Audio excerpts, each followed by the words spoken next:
मराठीवरती आपल्या सर्वांचं स्वागत। आपण पाहत आहात बिग टीव्ही मराठी। मी तृप्ती कदम। पाहूया आजच्या ठळक घडामोडी। पुराचे वाहून जाणारे पाणी ताकारी, मैशाळ व टेंभू उपसा सिंचन योजनेसाठी वापरावे। आमदार जयंतराव पाटील जलसंपदा विभागाची बैठक घेत पूर परिस्थितीचा घेतला आढावा।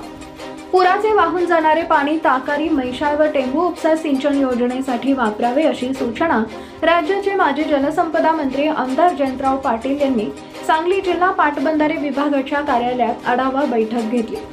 आमदार जयंतराव पाटील यांनी सांगली जिल्ह्यातील कृष्णा व वारणा नदीच्या पाणी पातळीत होत असलेल्या वाढी संदर्भात व कोयना व वारणा धरणाच्या पाणीसाठ्याचा जलसंपदा विभागाच्या अधिकाऱ्यांसमवेत बैठक घेऊन आढावा घेतला।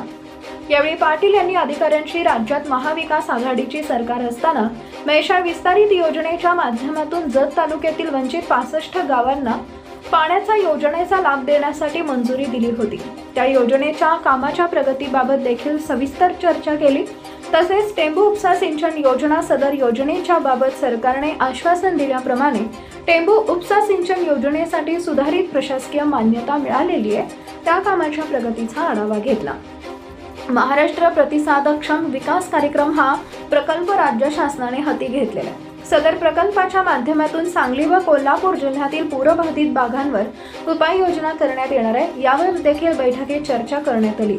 इस्लामपूर मतदारसंघातील पूर संरक्षक भिंत व इतर कामांबाबत दिलेल्या निवेदनावर झालेल्या कारवाईचा आढावा देखील आमदार जयंतराव पाटील यांनी घेतला। यावेळी सांगली पाटबंधारे विभागाचे अधीक्षक अभियंता चंद्रशेखर पाटोळे, कार्यकारी अभियंता ज्योती देवकर, कार्यकारी अभियंता अभिनंदन हरुगडे, कार्यकारी अभियंता राजन डौरी, कार्यकारी अभियंता राजन रेडियान, कार्यकारी अभियंता सचिन पवार, कार्यकारी अभियंता महेश रासनकर, कार्यकारी अभियंता रोहित कोरे आदी उपस्थित होते।